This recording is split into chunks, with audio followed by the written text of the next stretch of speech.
Hi, everybody. Alright, this is going to be a fun one. So, we're working on that top mold. So we don't actually need this mold. Here's the thing I got to remind myself and you. So I don't actually need this mold. This mold is just a test piece. Theoretically, the mold I need to make the armrest is actually the two other pieces that will encapsulate the rest of the gray plug. Um, anyway, none of that matters. So what we're working on is building up the mold. So you can see, well, as I'm flashing through here, so we just put on another layer of the gel coat, the white gel coat. And now that we are done putting on the gel coat, we are now going to fiberglass it in. So I have some fiberglass mat, actually pretty big pieces of mat. It's cheaper to buy just the big pieces of mat and then cut them. So what I do is I cut them into 4-inch strips. So I have, I think, it's like 50 by 4-inch strips, which is perfect size. And you can see what I'm doing here is I'm just cutting like little 4 to 5-inch pieces. I'm mixing up the resin and then applying it all in batches. Now the thing about that's a polyester resin, that is not an epoxy resin, so it's not like a 1-to-1 or a 5-to-1. I believe it's one of the, yeah, polyester uses Mech B, just like the gel coat. So it's like 2%.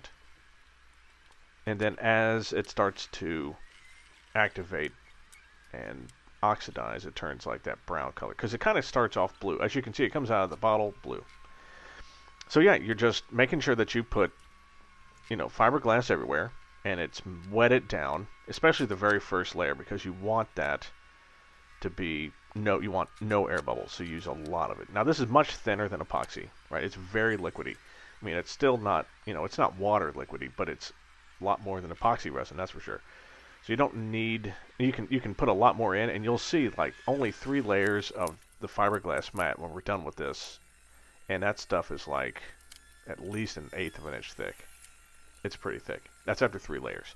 So I think we put on 1 layer, we're about to put on another one.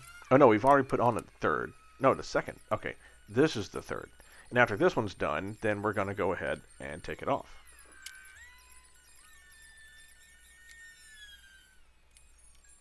So those complex corners are a little bit of a pain in the butt, right? Because you don't want to have big overlaps. You don't want to have big bubbles of stuff. So, you do what I did right there. You tack it down with a little bit, and then you take some scissors out, cut some slits, and that way you can fold it around the corners.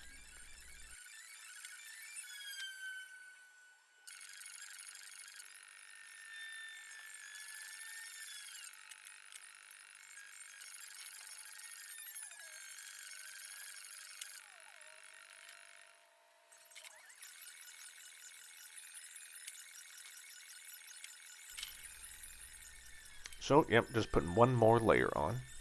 Once that's dry, we're going to get this thing off of the mold. Alright, the problem is it will not get off of the mold. So yeah, the released wax I used, it sucked. Plus the shape of it, it's too encompassing. It's too tight. Plus there's a few parts that got stuck. But, for first time thing, it's okay. I mean, at this point, I knew that the mold was pretty much unusable, so here comes some hammer time.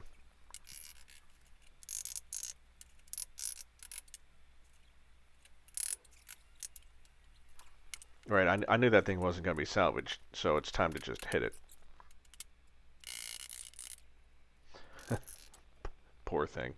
We do eventually get it off. I think in the next video you'll see me get it off. I think we had to cut it off with, I'd use a Dremel tool to cut it off. And there's some cracola for you. Look, that's not my fault. I bought new jeans, and they're a little wee bit tight because I haven't gotten to wash them and relax them up yet. All right, but the important thing is this does not deter me. This is just look, the first even mold I made of the armrest didn't even fit. Actually, you can see it back there. It was just a chunky bunch of pieces of styrofoam or polyurethane it looks awful. Now we've at least gotten somewhere, right? So in the next version, we'll get a lot farther, I promise. All right, it's Christmas week. Have a great Christmas, everyone. Love you all. See you soon.